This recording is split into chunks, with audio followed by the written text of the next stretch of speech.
నమస్తే అండి. నమస్కారం. విడుదల రజనీ గారు తన మీద లైంగిక వేధింపులు జరుగుతున్నాయంటూ కామెంట్స్ చేశారు. దీన్ని ఎలా చూస్తారు? అవునండి, విడుదల రజనీ గారు రీసెంట్గా కూడా తన ఆరోపణలు చేశారు.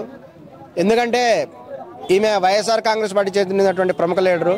ఇదివరకు వైఎస్ఆర్ కాంగ్రెస్ పార్టీ అధికారంలో ఉన్నప్పుడు కూడా ఈమె చాలా ప్రముఖ స్థానం ఉన్నారు. ఇప్పుడు ఆ పార్టీ వెళ్ళిపోయింది, మన తెలుగుదేశం పార్టీ కూటమి అధికారంలోకి వచ్చింది. వీళ్ళు ఏంటంటే ఆ లిస్టులో ఎవరైతే ఉన్నారో వాళ్ళందరినీ కూడా ఒకరి తర్వాత ఒకరిని రెడ్ బుక్ ద్వారా వాళ్ళు అరెస్ట్ చేయడం జరుగుతున్నది. చట్టబద్ధంగానే చట్ట ప్రకారంగానే ఇవన్నీ జరుగుతున్నాయి. ఇప్పుడు విడుదల రజనీ అనేటువంటి ఈమె వంతు వచ్చింది. ఈమె గురించి ఏంటంటే వాళ్ళు ఆరోపణలు చేయడం ఏంటంటే ఈమె ఒక ప్రముఖ మైని ఒక వ్యక్తి దగ్గర నుంచి 2 కోట్ల రూపాయలు తీసుకున్నారు అనేది ఆమె మీద ఉన్న ప్రధానమైనటువంటి ఆరోపణ.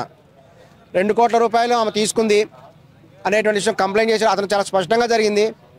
అతను మొదట 5 కోట్లు డిమాండ్ చేశారని, ఆ 5 కోట్లు ఇవ్వలేనని చెప్తే ఇక చివరికి కూడా బేరానికి వచ్చేసి 2 కోట్ల రూపాయలు ఇవ్వాలి, ఇవ్వకపోతే నువ్వు మైనింగ్ నీకు అలాట్ చేసిన ప్రాంతం కంటే అధిక ప్రాంతం తవ్వారనే ఉద్దేశంతో మీ మీద 50 కోట్ల ఫైన్ వేస్తాం అని బెదిరించి 50 కోట్ల రూపాయలు కడతావా 2 కోట్లు కడతావా అని అతనితో బేరానికి దిగినట్టు, చివరికి అతను 2 కోట్ల రూపాయలు కట్టినట్టు కూడా అతను బాధితుడు అని చెప్తున్నాడు.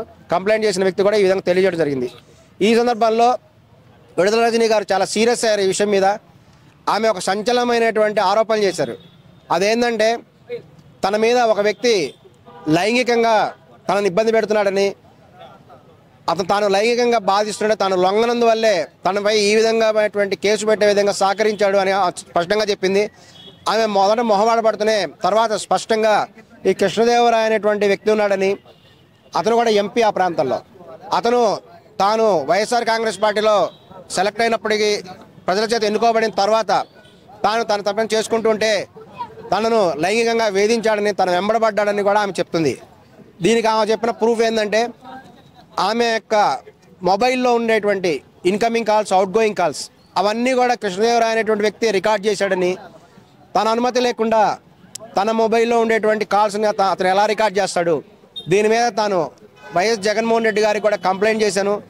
కంప్లైంట్ చేస్తే ఆయన ఇది బయటకు వస్తే మొత్తము ప్రభుత్వానికి ఇబ్బంది అవుతుంది, ప్రభుత్వ పరువు పోద్దనే ఉద్దేశంతో ఆయన చెప్పాడని, కానీ ఆ వ్యక్తి కూడా అప్పటి నుంచి తను లైంగికంగా బాధిస్తున్నాడు. ఇప్పుడు తను ఒప్పుకోకపోవడం వల్లనే అతను ఈ విధమైనటువంటి ఆరోపణలు చేపించి తన మీద కేసు బుక్ అయ్యేటువంటి విధంగా చేశాడు. తాను ఒక బీసీ బిడ్డనని కూడా చెప్పడం జరిగింది. దీని మీద కూడా ఖచ్చితంగా విచారణ జరగాలి. ఇది నిజంగా లైంగిక వేధింపుల సమస్య అయితే కృష్ణదేవరాయ అనేటువంటి ఆయన మీద కూడా ఖచ్చితంగా కేసు పెట్టాలి. అదేవిధంగా కాకుండా విడుదల రజనీ గారి మీద కంప్లైంట్ చేసిన వ్యక్తి ఉన్నాడు, అతని మీద కూడా ఎంక్వైరీ చేయాలి. ఎందుకంటే అతను నిజంగా 50 కోట్ల రూపాయలు ఫైన్ కట్టాల్సి వస్తుందని, ఆ ఫైన్ గురించి ఎగ్గొట్టడానికి 2 కోట్లు ఇచ్చాడా, ఈ విషయం అంతా కూడా ఖచ్చితంగా కూడా ఎంక్వైరీ జరగాలి. ఏదేమైనా విడుదల రజనీ గారి మీద అరెస్ట్కి అయితే రంగం సిద్ధమైంది. కేసు కూడా ఫైల్ అయింది కాబట్టి త్వరలోనే ఆమె అరెస్ట్ అయ్యే అవకాశం ఎక్కువ ఉంది. ఆమె మటుకు తను అరెస్ట్ చేస్తే వాళ్ళు అంతు చూస్తానని కూడా చెప్పడం జరుగుతున్నది. ఈ యొక్క లైంగిక వేధింపుల కేసు చివరికి ఎటు వస్తుంది అనేది కూడా మనం చూద్దాం. Okay, thanks. నిజమేనా ఇది?